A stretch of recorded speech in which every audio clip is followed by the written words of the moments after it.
Hello बच्चों, let's see the given question. The question says match list 1 with list 2. So list 1 हमें given है A Planck constant H, B stopping potential Vs, C work function phi, D momentum P. So list 2 में हमें उनके dimensions निकालना है basically. So one given है हमें m1 l2 t minus 2, second में given है m1 l1 t minus 1, third में m1 l2 t minus 1, fourth में m1 l2 t minus 3 a minus 1. So option A given है a1 a3 b1 c2 d4. Option be given है A3 B4 C1 D2. Option C given है A2 B4 C3 D1. Option D given है A1 B3 C4 D2. So for this question जो की concept यहाँ पे we need to understand is the concept of dimension of quantities. Right, so अलग अलग quantities का dimension हम निकालते हैं and will try to analyse the situation. Planck constant की बात कर रहे हैं तो हम यूज कर सकते हैं एनर्जी ऑफ फोटोन का formula, that is h into nu. Right, so energy is equals to Planck constant times the frequency. So यहाँ से हम देख सकते हैं प्लैंक कांस्टेंट को हम लिख सकते हैं एनर्जी अपॉन द फ्रीक्वेंसी.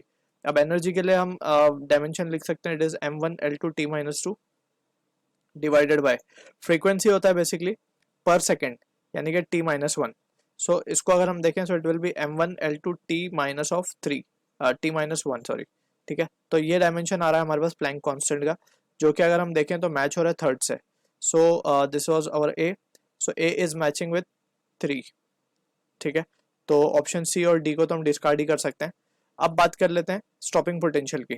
तो stopping potential that is B को हम लिख सकते हैं, stopping potential that is e V nought को हम लिख सकते हैं हाफ एम वी स्क्वायर या फिर काइनेटिक एनर्जी, मैक्सिमम काइनेटिक. ये फोटो इलेक्ट्रिक इफेक्ट में वी हैव स्टडीड कि जब भी मैक्सिमम काइनेटिक एनर्जी इलेक्ट्रॉन को रोकना होता है तो हम पोटेंशियल वेरी करते हैं. Potential that is the minimum negative potential हम जो देते हैं उसको, so that it can repel the fast moving electron. So that is what electro we can say stopping potential is. So V nought की value यहाँ से हम निकाल सकते हैं. वी नॉट क्या होगा यहाँ पे, stopping potential actually V S से डिनोट किया गया क्वेश्चन में, तो V S will be equals to kinetic energy. इसका डायमेंशन हम निकाल सकते हैं m1 l1 m1 l2 t minus 2. जो एनर्जी का होगा वही इसका होगा डिवाइड बाय चार्ज. चार्ज के लिए हम लिख सकते हैं a into T. Right, current के लिए ampere, t for time. So this will be the case for charge.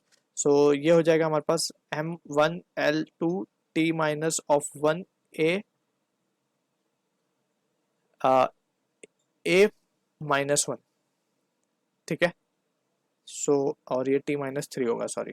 Right, so this will be the dimension for stopping potential. तो अगर हम देखें ध्यान से, सो बी मैच हो रहा है हमारा 4 के साथ, तो क्लियरली देख सकते हैं option B should be the correct answer. Work function को भी देख लेते हैं.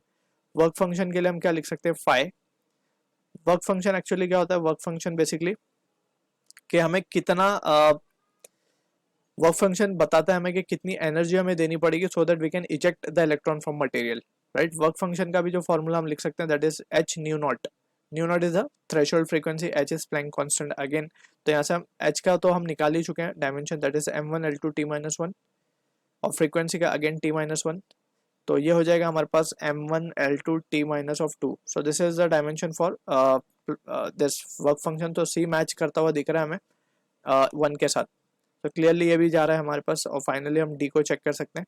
सो डी के लिए हम देख सकते हैं क्या, momentum that is product of mass into velocity. So mass के लिए it will be m, velocity के लिए l1 t minus 1. So this will be the case जो कि मैच हो रहा है हमारा सेकंड के साथ. तो D will be matching with the second. So option 2 will be will be the answer for this. So I hope you understood the solution. All the best.